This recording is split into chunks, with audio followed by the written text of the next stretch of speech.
I'm now being joined by the Commissioner for Information and Communication in Edo State, Paul Ohonbamu. Thank you so much for joining me on the news tonight. God bless you. Well, we understand that 14 individuals have now been arrested, according to Governor Monday Okpebholo, in connection with the killings. But what more can you tell us about the investigation so far? Are we any closer to understanding what happened really in Uromi? Thank you very much. You said 14. I think the DSS arrested 2 more people. They are now 16. 16, okay. 2 masterminds of the gruesome killing. I think what happened is an offense that every Nigerian, any right-thinking person must be angry about. And this is why the governor has taken it as a task, because that is his person.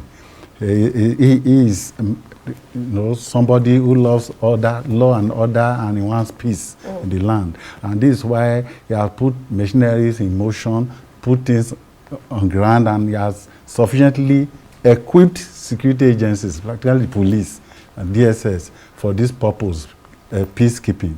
So why this happened was a shock to everyone, because they have lived together, and those who did the act, were making allusions to the fact that they have suffered a lot in the hands of these people.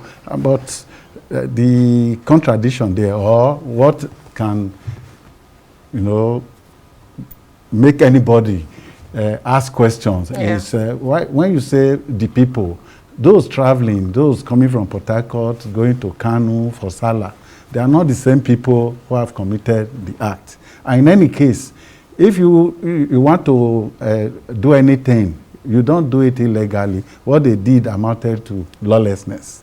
And so they have been victims, but they are now lawbreakers. They are now offenders. If I don't want to say Fulani herdsmen now, if Northerners, you say they have kidnapped your people, raped women, they have done everything. So any Northerner you see must be punished.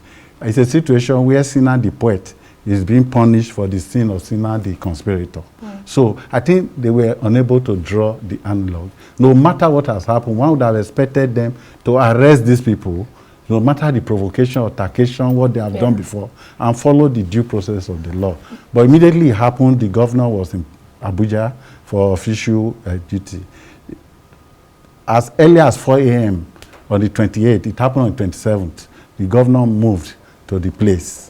He did not wait till the next day so that he can take flight. He moved by road to Uromi and spoke to them. And his Northern brothers, because he spoke to them and they understood genuineness of what he was doing. They were the ones now telling him it's 4 plus 4, that they will support him now and in future. They loved what he did, and he did not even stop there. Of course, he has met with the governor of Kano State. So Governor Monday Okpebholo has made some significant and conciliatory moves that are very commendable, such as meeting with the governor of Kano State. But we had the response of the Kano governor, who said he wanted a physical public parade of the perpetrators. We are also hearing from some groups, including the Northern Elders Forum, that is asking for public apology, payments to the victims' families, and of course what they call public justice. But one wonders, what is justice in this real instance? That's on the one hand. But let me not lose thought of something you said earlier. You said even though they've been victims over the years, that's what they claim. That's what they claim. And everyone knows that naturally people have suffered. So that's the question. The people of Uromi and the surroundings, I mean, just recently we saw Catholic priests leading a protest in Auchi. If they have suffered for so long, does it not raise the question that nobody was listening to them and nothing was done, to the extent that they now take laws into their hands, albeit, condemnable? Why is it that nothing was done? No, when you say nothing was done, the governor of Edo State has put things on ground, sufficiently equipped security operatives. Now, when anything happens in a locality, like in Uromi now, you have area command there. You have DPOs around. So we are talking of proximity to the scene of crime now. You don't expect the governor to be in all the places. This is why we mobilize these security operatives, over 75 brand new e-loss vehicles, give it to them, motorbikes, and So we don't want to go into the other aspect, but sufficiently they have been equipped to do this work. It's one thing to be equipped, it's another thing to do the job. So is this a failure of security? security? When you don't do the job, when it shows security, when it breaks down irretrievable, it is the police, the security who will ask questions, not the governor now who has provided. Without the first question, you don't go to the why issue. It is because there is tendency that the tribunal can adjudicate on the issue of rent. So, Governor, what have you done? Have you even assisted security operatives, agencies? Yes, he has done that, over and above what any other governor has done in Edo State. But the question is, why did this happen? Why was there this slip? Yes. Then, those are relevant questions. Yes, this is where the issue of justice comes in. You know, this fear of reprisal, attack, and the only thing that can stem it is justice. And you know that when you want peace, it's not the absence of war, really. But the absence it is the presence of justice. You do, and this time, the justice must be manifestly seen to have been done. So what is justice in this instance? Justice this time is that will give sweet repose to the families of the dead, those they left behind, to say, oh, these people who killed our people have also met. You know, they have been investigated, they have done, they have paid for the offense they've committed. Because without that, the urge to take laws into your hands will be there. It is only when there is justice, that is, bringing the person to book and making the people know that when you do anything that is antithetical to that, we give sweet repose to the conscience of society, that you will be dealt with. Okay, let's go back to the commendable gestures of Governor Monday Okpebholo. I mean, trying to assuage concerns from the north, visiting Kano State. But in real terms, how has this brought back peace to Uromi and safety? What's the situation in Uromi as we speak? Because we do hear reports that people have deserted the town, people are fleeing. Yes, when such a thing happens, naturally people will, and even the innocent ones, they will be apprehensive that there may be reprisal attack and the people will be arrested indiscriminately. And this is why we are saying, even in the arrest, in punishment, we must ensure that people are profiled, the real people committed offense, the dastardly act are dealt with, because there's this, criminal jurisprudence that is out there that everyone knows that it's better for 1,000 criminals to be set free than one innocent person convicted or punished. So they must ensure that the real people, and this is precisely what they are doing.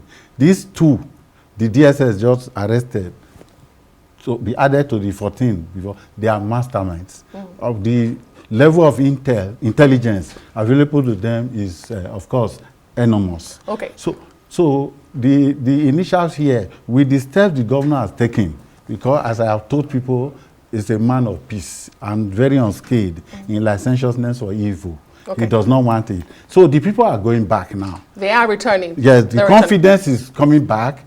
The confidence, and that they are not let alone. Because the governor cannot be doing all this if he does not want peace for Uromi people. Great. But, this incident has raised a lot of questions, such as, is it normal to see hunters who have gone to River State, we hear, to hunt with Dane guns, all the way to traveling to the north, Kano precisely, to pass through Uromi? Because the residents have said they have seen this before. They see trucks of people who attack them and they flee, unchecked. But what more can you tell us about that route and the traveling of hunters? Plus, what is the security operative telling you as a government as regards this arrest that they have made?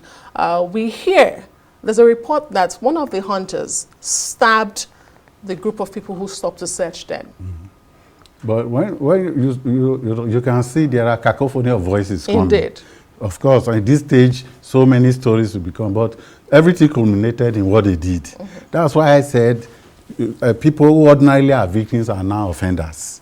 Even when someone is stabbed, someone stabs you, you arrest the person.